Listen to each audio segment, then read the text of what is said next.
The west of Ireland, with its rivers full of salmon, is a grand place to go fishing. Sinclair Yates has been trying to catch salmon for 3 days, but without success.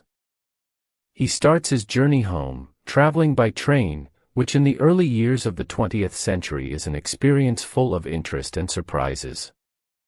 People say there is no smoke without fire, but that was not true in the station waiting room where I had to wait for my train.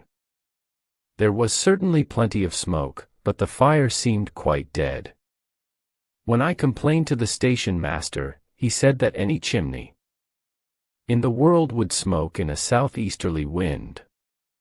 He was, however, sympathetic and took me to his own fire in his office, where this steam rose in clouds from my wet boots. We talked of politics and salmon fishing, and I had to confess that on my 3-day trip I had not caught a single fish. Before a signal for my train was received, I realized for the 100th time the wonderful individuality of the Irish mind and the importance of the personal element in Ireland.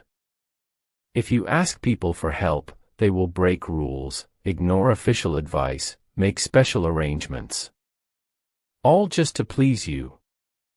I found a seat in a carriage and the train dragged itself noisily out of the station. A cold spring rain, the time was the middle of a most unseasonal April, poured down as we came into the open. I closed both windows and began to read my wife's letter again. Philippa often says I do not read her letters, and as I was now on my way to join her and my family in England, it seemed sensible to study again her latest letter of instructions. Such bad luck that you haven't caught any salmon.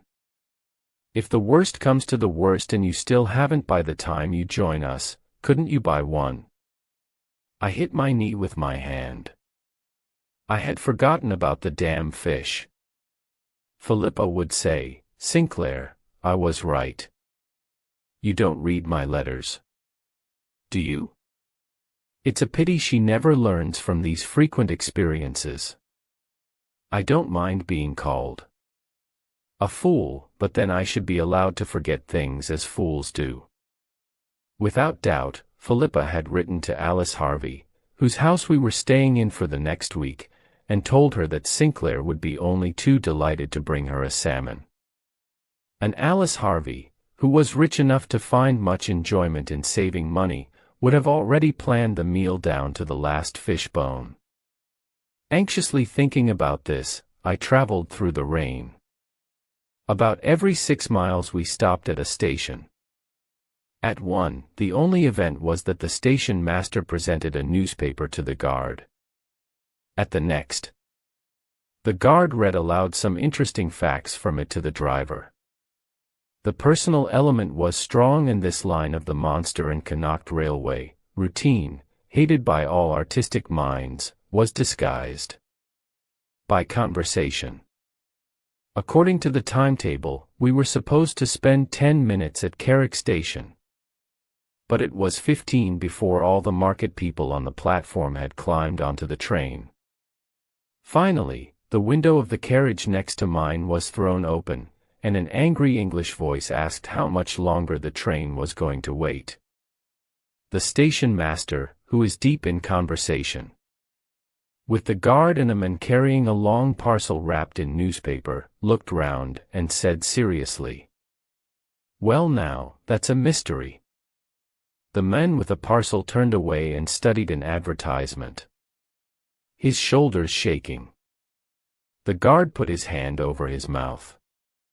The voice, even angrier now, demanded the earliest time its owner could get to Belfast. "He'll be asking me next when I take me breakfast," replied the station master, calmly. The window closed with a bang, and the man on the platform dropped his parcel, which fell to the ground. "Oh, me fish!"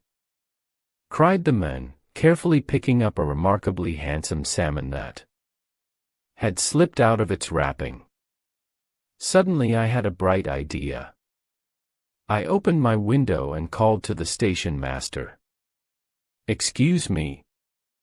Would your friend sell me that salmon?" There was a moment's lively Discussion, and the station master replied, "I am sorry, sir, he's only just bought it. In this little delay we have. But why don't you run down and get one for yourself? There are 6 or 7 of them down at Coffee's, selling cheap. There'll be time enough. We're waiting for the mail train to pass through in the other direction, and it hasn't been signaled yet." I jumped from the carriage and ran out of the station at top speed, followed by a shout from the guard that he wouldn't forget me. Congratulating myself on the influence of the personal element, I hurried through the town. On my way I met a red-faced, heated man carrying another salmon, who informed me there were still 3 or 4 fish at Coffee's, and that he was running for the train himself. "Coffee's is the house with the boots in the window," he called after me. "She's sell at 10 pence a pound if you're stiff with her." 10 pence a pound, I thought, at this time of year, that's good enough. I saw the boots in the window, and rushed through a dark doorway. At that moment I heard, horrifyingly near, the whistle of the approaching mail train. The fat woman who appeared from a back room understood the situation at once, and in one rapid movement picked up a large fish from the floor and threw a newspaper round it. "Weighs a pound," she said, 10 shillings. I realized she was charging more than 10 pence a pound. But this was not the moment for stiffness. I pushed the coins into her fishy hand, took the salmon in my arms and ran. Needless to say, it was uphill, and at the steepest point I heard another whistle and feared that the worst had happened. When I reached the platform, my train was already out of the station, but the personal element was still working for me. Everybody in the station, or so it seemed to me, shouted loudly to the driver. The station master put his fingers in his mouth and sent an earthly whistle after the departing train. It took effect, the train slowed. I jumped from the platform and followed it along the rails. There were passengers' heads at all the windows watching me with deep interest. The guard bent down and helped me up onto the train. "Sorry, sir. The English gentleman going to Belfast wouldn't let me wait any longer," he said apologetically. From Carrick Station came a delighted cry from the station master. "You told him you wouldn't forget him." My very public return to my seat was greeted with great sympathy by the 7 country women who are now in my carriage. I was hot, and out of breath, and the eyes of the 7 women were fixed on me with deep and untiring interest. After a while, one of them opened the conversation by supposing it was at Coffee's I got the salmon. I said it was. There was a silence, during which it was obvious that one question burned in every heart. "She's sure to have asked for 10 pence, said one woman. "It's a beautiful fish," I said bravely. 8 pounds weight, I gave her 10 shillings for it. This confession produced a wave of shock and sympathy. Sure, and allies of Coffee would rob her own mother.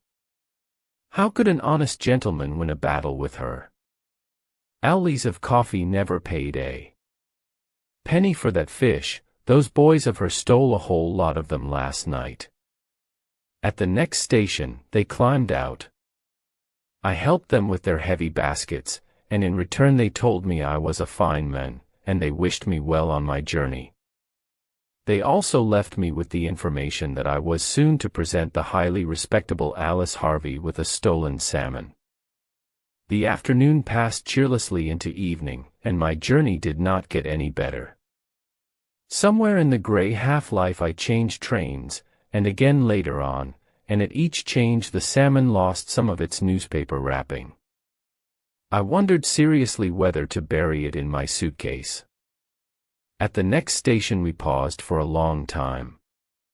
Nothing at all happened, and the rain beat patiently on the carriage roof. I closed my eyes to avoid the cold stare of the salmon and fell asleep. I woke up in total darkness. The train was not moving, and there was complete silence. I could see a lamp at the far end of a platform, so I knew we were at a station. I lit a match and discovered from my watch that it was 11 o'clock, exactly the time I was supposed to board the mail train. I jumped down and ran along the platform. There was no one on the train. There was no one even in the engine, which was making sad little noises to itself in the silence. There was not a human being anywhere. The name of the station was just visible in the darkness. With a lighted match I went along it letter by letter, but it was so long that by the time I got to the end I had forgotten the beginning. One thing I did realize though was that it was not Lockrani, the station where I had planned to catch the mail train. For a moment I had the feeling that there had been an accident, and that I now existed in another world. Once more I investigated the station, the ticket office, the waiting room, and finally discovered at some distance the station master's office. As I came closer I could see a thin line of light under the door and a voice was suddenly raised inside. "Let's see a beat that. Throw down, you're king."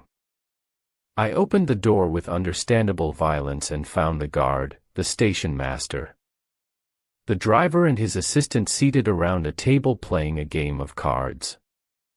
I was angry.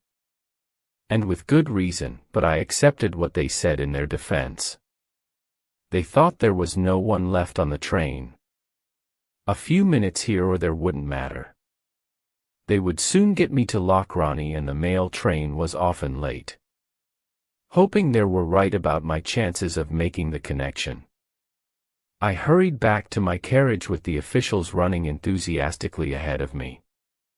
"Watch out for the good strain, Tim," shouted the station master to the driver as he banged my door shut. "She might be comin' any time now." The answer traveled back proudly from the engine. "Let her come. She'll have us to deal with." The train moved forward and gained speed rapidly. We had about 15 miles to go and we went as fast as the engine could manage, but it was no good. We arrived too late. "Well," said the guard, as I stepped onto the deserted platform of Lockrani station, "that old mail is the most unpunctual train in Ireland. If you're a minute late, she's gone, and maybe if you're early you'd be half an hour waiting for her." On the whole, the guard did his best. He said he would show me the best hotel in town, although he feared it would be hard to get a bed anywhere because of the feis. A feis, it seems, is a festival of Irish songs and dances where people compete for prizes. He picked up my case. He even carried the salmon, and as we walked through the empty streets, he explained to me how easily I could catch the morning boat from Rosslare and how it was, in fact, quite an improvement on my previous plan. All was dark at the uninviting door of the hotel chosen by the guard. For 5 whole minutes, we rang the bell hard. I suggested trying a different hotel. "He'll come," said the guard, confidently. "He'll come. It rings in his room." So it does. A boy, half awake, half dressed, opened the door. "There's not a bed here," he said, yawning, "nor anywhere in the town, either." "I'll sit in the dining room till the time for the early train," I said. "To be sure, there's 5 beds in the dining room," he replied, "and there's mostly 2 people in every bed." His voice was firm, but he had a hesitating look in his eye. "What about the billiard room, Mike?" said the guard, helpfully. "We have blankets on the billiard table at this minute, and the man that won first prize for real's asleep on top of it." "Well, can't you put some blankets on the floor under it?" said the guard, putting my case and the salmon in the hall. "To be sure, there's northwest better place in the house. Now I must go home before My wife thinks I'm dead and buried." His footsteps went lightly away down the empty street. "Nothing troubles him," said the boy bitterly. And I realized that only the personal element stood between me and a sleepless night on a cold, wet station platform. It was in the dark of the early morning that I awoke again to life and its troubles. A voice had woken me, the voice of the first prize for reals descending through a pocket of the billiard table. "Excuse me, sir. Are you going on the favor clock, Shane, to Cark?" "No," I said, crossly. "Well, if you were, yet be led," said the voice. I received this useful information in annoyed silence and tried to wrap myself in a disappearing dream. "I am going on the 630 myself," continued the voice, "and it's unknown to me how I put on my boots. You would not believe how me feet swelled up in me dancing shoes last night. Me feet are delicate like that, you see." I pretended to be asleep, but the dream was gone, and so was any chance of further sleep. The first prize for reals got down from the billiard table, presenting an extraordinary picture. He was wearing green breeches, a white shirt, and pearl gray stockings. He undressed and put on ordinary clothes, including his painful boots. He then removed himself and his things to the hall, where he had a loud conversation with the boy. Meanwhile, I crawled out of my hiding place to renew my struggle with life. Fortunately, the boy soon appeared with a cup of tea. "I've wrapped the salmon up in brown paper for you, sir," he said, cheerfully. "It's safe to take across Europe, which if you like.